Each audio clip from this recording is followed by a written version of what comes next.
I'd like to tell you about the strangest secret in the world. Not long ago, Albert Schweitzer, the great doctor and Nobel Prize winner, was being interviewed in London, and a reporter asked him, "Doctor, what's wrong with men today?" The great doctor was silent a moment, and then he said, "Men simply don't think." And it's about this that I want to talk with you. We live today in a golden age. This is an era that man has looked forward, dreamed of, and worked toward for thousands of years. But since it's here, we pretty well take it for granted. We in America are particularly fortunate to live in the richest land that ever existed on the face of the earth, a land of abundant opportunity for everyone. But do you know what happens? Let's take 100 men who start even at the age of 25. Do you have any idea what will happen to those men by the time they're 65? These 100 men who all start even at the age of 25 believe they're going to be successful. If you asked any one of these men if he wanted to be a success, he'd tell you that he did. And you'd notice that he was eager toward life, that there was a certain sparkle to his eye, an erectness to his carriage, and life seemed like a pretty interesting adventure to him.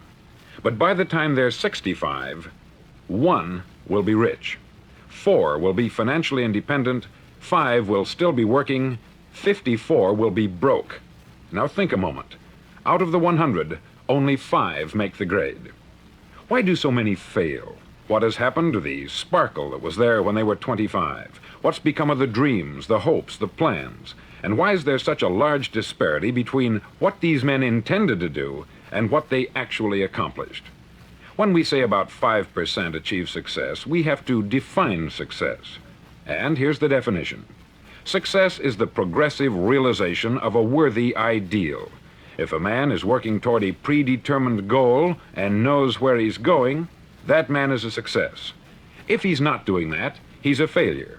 Success is the progressive realization of a worthy ideal. Rollo May, the distinguished psychiatrist, wrote a wonderful book called Man's Search for Himself. And in this book he says, the opposite of courage in our society is not cowardice, it is conformity. And there you have the trouble today.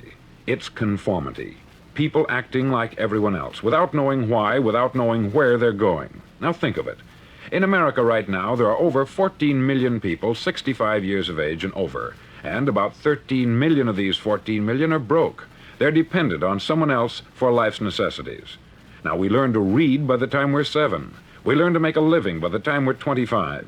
Usually, by that time, we're not only making a living, we're supporting a family. And yet, by the time we're 65, we haven't learned how to become financially independent in the richest land that has ever been known. Why? We conform. And the trouble is that we're acting like the wrong percentage group, the 95% who don't succeed. Now, why do these people conform? Well, they don't know, really. These people believe that their lives are shaped by circumstances, by things that happen to them, by exterior forces. They're outer-directed people. A survey was made one time that covered a lot of men, working men, and these men were asked this question. Why do you work? Why do you get up in the morning? 19 out of 20 had no idea. If you ask them, they'll say, everyone goes to work in the morning. And that's the reason they do it, because everyone else is doing it. Now let's get back to our definition of success. Who succeeds? The only man who succeeds is the man who is progressively realizing a worthy ideal. He's the man who says, I'm going to become this, and then begins to work toward that goal. I'll tell you who the successful people are. A success is the school teacher who's teaching school because that's what she wanted to do. The success is the woman who's a wife and mother because she wanted to become a wife and mother and is doing a good job of it. The success is the man who runs the corner gas station because that's what he wanted to do. The success is the successful salesman who wants to become a top-notch salesman and grow and build with his organization. A success is anyone who is doing deliberately a predetermined job because that's what he decided to do deliberately. But only 1 out of 20 does that. That's why today there isn't really any competition, unless we make it for ourselves. Instead of competing, all we have to do is create. Now, for 20 years, I looked for the key which would determine what would happen to a human being. Was there a key I wanted to know which would make the future a promise that we could foretell to a large extent? Was there a key that would guarantee a person's becoming successful if he only knew about it and knew how to use it? Well, there is such a key, and I've found it. Have you ever wondered why so many men work so hard and honestly without ever achieving anything in particular, and others don't seem to work hard and yet seem to get everything? They have the magic touch. You've heard them say that about someone. Everything he touches turns to gold. And have you ever noticed that a man who becomes successful tends to continue to become successful? And on the other hand, have you noticed how a man who is a failure tends to continue to fail? It's because of goals. Some of us have them, some don't. People with goals succeed because they know where they're going. Now think of a ship leaving a harbor, and think of it with the complete voyage mapped out and planned. The captain and crew know exactly where it's going and how long it will take. It has a definite goal. 9,999 times out of 10,000, it will get to where it started out to get. Now let's take another ship, just like the first, only let's not put a crew on it, or a captain at the helm. Let's give it no aiming point, no goal, no destination. We just start the engines and let it go. I think you'll agree with me that if it gets out of the harbor at all, it will either sink or wind up on some deserted beach a derelict. It can't go any place because it has no destination and no guidance. It's the same with a human being. Take the salesman, for example. There is no other person in the world today with the future of a good salesman. Selling is the world's highest paid profession, if we're good at it and if we know where we're going. Every company needs top-notch salesmen, and they reward those men. The sky is the limit for them. But how many can you find? Someone once said, the human race is fixed, not to prevent the strong from winning, but to prevent the weak from losing. The American economy today can be likened to a convoy in time of war. The entire economy is slowed down to protect its weakest link, just as the convoy had to go at the speed that would permit its slowest vessel to remain in formation.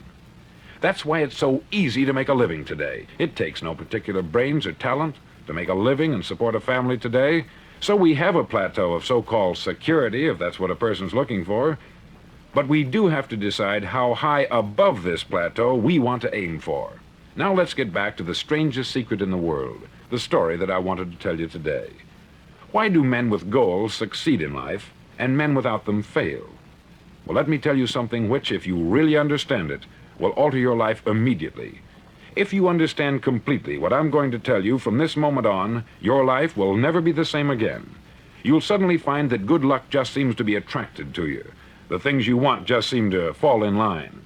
And from now on, you won't have the problems, the worries, the gnawing lump of anxiety that perhaps you've experienced before. Doubt, fear, well, they'll be things of the past. Here's the key to success, and the key to failure. We become what we think about. Now let me say that again. We become what we think about. Throughout all history, the great wise men and teachers, philosophers and prophets have disagreed with one another on many different things. It is only on this one point that they are in complete and unanimous agreement. Listen to what Marcus Aurelius, the great Roman emperor, said. He said, "A man's life is what his thoughts make of it." Disraeli said this, "Everything comes if a man will only wait.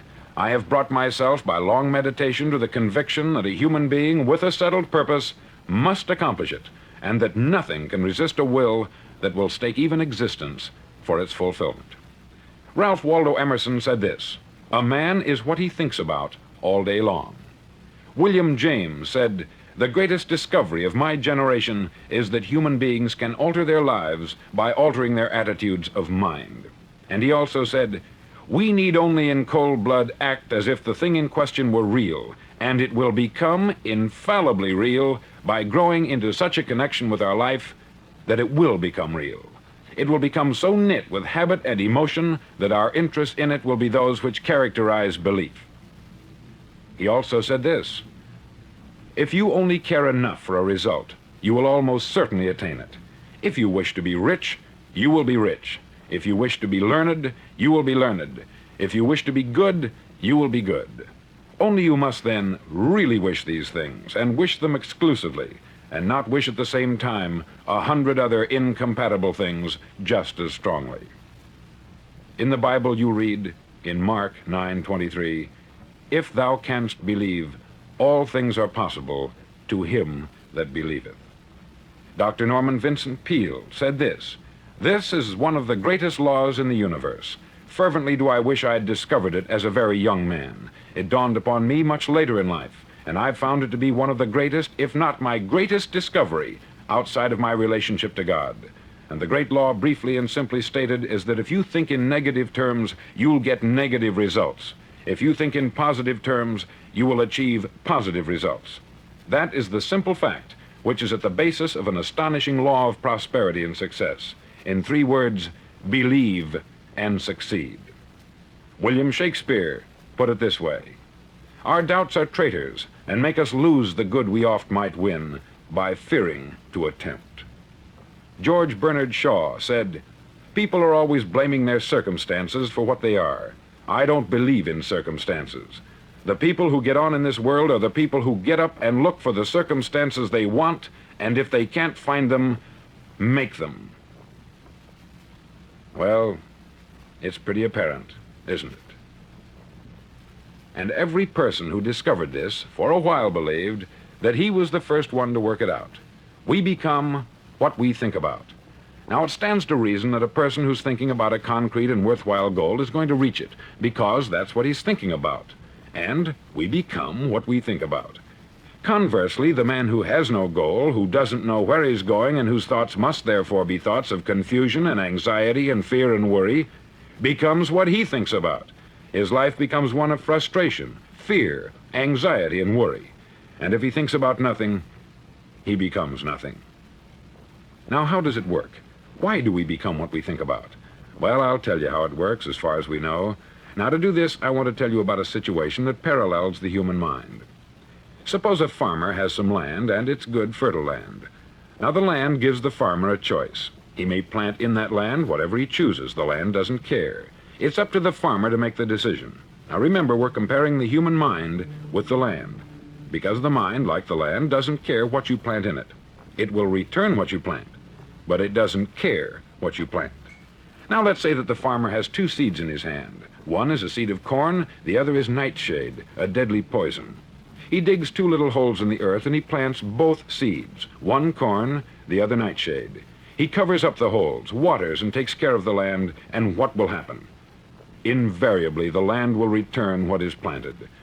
As it's written in the Bible, as ye sow, so shall ye reap. Remember, the land doesn't care. It will return poison in just as wonderful abundance as it will corn.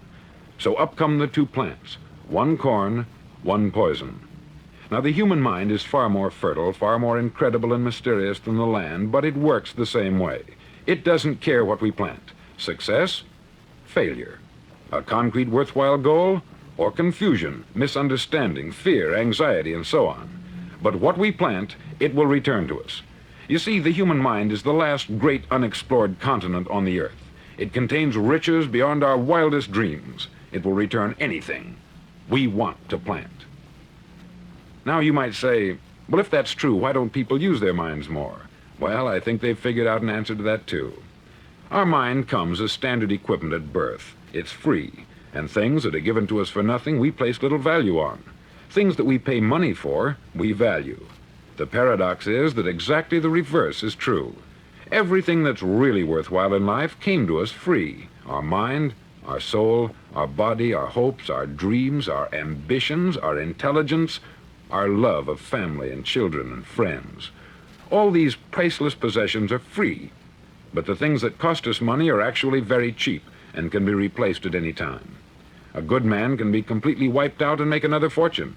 He can do that several times. Even if our home burns down, we can rebuild it, but the things we got for nothing, we can never replace. The human mind isn't used merely because we take it for granted. Familiarity breeds contempt.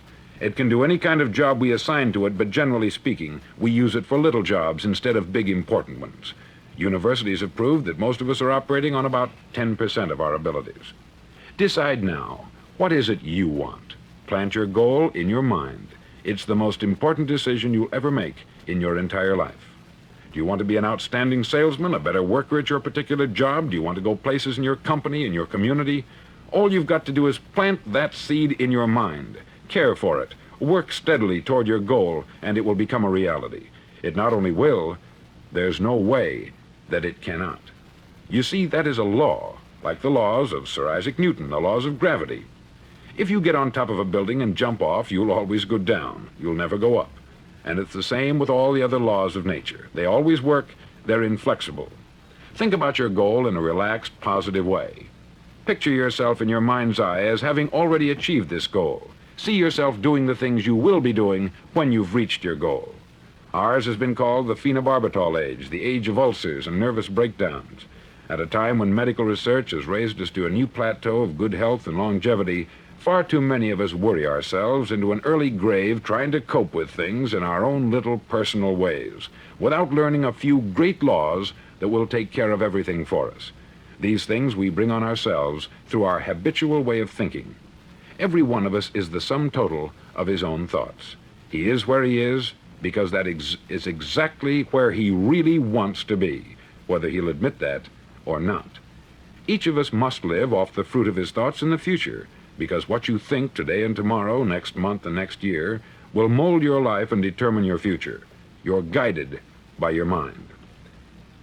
I remember one time I was driving through Arizona and I saw one of those giant earth-moving machines roaring along the road at about 35 miles an hour with what looked like 20 tons of dirt in it, a tremendous, incredible machine, and there was a little man perched way up on top with the wheel in his hands guiding it. And as I drove along, I was struck by the similarity of that machine to the human mind. Just suppose you're sitting at the controls of such a vast source of energy. Are you going to sit back and fold your arms and let it run itself into a ditch? Or are you going to keep both hands firmly on the wheel and control and direct this power to a specific, worthwhile purpose? It's up to you. You're in the driver's seat. You see, the very law that gives us success is a two-edged sword. We must control our thinking. The same rule that can lead a man to a life of success, wealth, happiness, and all the things he's ever dreamed of for himself and his family, that very same law can lead him into the gutter. It's all in how he uses it, for good or for bad. This is the strangest secret in the world. Now, why do I say it's strange, and why do I call it a secret? Actually, it isn't a secret at all. It was first promulgated by some of the earliest wise men, and it appears again and again throughout the Bible. But very few people have learned it, understand it. That's why it's strange, and why, for some equally strange reason, it virtually remains a secret. I believe that you could go out and walk down the main street of your town and ask one man after another what the secret of success is, and you probably wouldn't run into one man in a month who could tell you. Now, this information is enormously valuable to us if we really understand it and apply it. It's valuable to us not only for our own lives, but the lives of those around us, our family, employees, associates, and friends. Life should be an exciting adventure. It should never be a bore. A man should live fully, be alive. He should be glad to get out of bed in the morning. He should be doing a job he likes to do because he does it well. One time I heard Grove Patterson make a speech, the editor-in-chief of the Toledo Daily Blade, and as he concluded his speech, he said something that I've never forgotten. He said something like this: "My years in the newspaper business have convinced me of several things, among them that people are basically good, and that we came from someplace, and we're going someplace. So we should make our time here an exciting adventure. The architect of the universe didn't build a stairway leading nowhere. And the greatest teacher of all, the carpenter from the plains of Galilee, gave us the secret time and time again. As ye believe, so shall it be done unto you."